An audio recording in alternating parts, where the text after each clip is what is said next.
Support the revolution.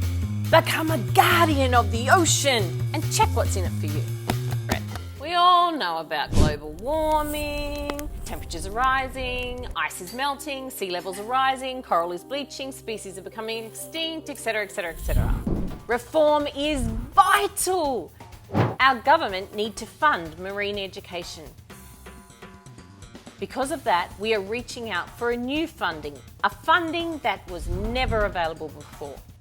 We want to declare that the marine habitats are in a critical state, and we want the government to fund our vet marine habitat conservation and restoration courses.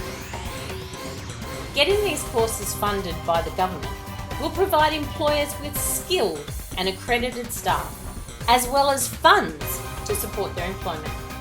As a result, there will be a larger marine workforce, more marine-related jobs, more and more conservation and restoration projects, protecting and caring for our marine habitat. And that will lead to a sustainable and thriving ocean and coastal habitats. Join us today. Sign up for our free webinar.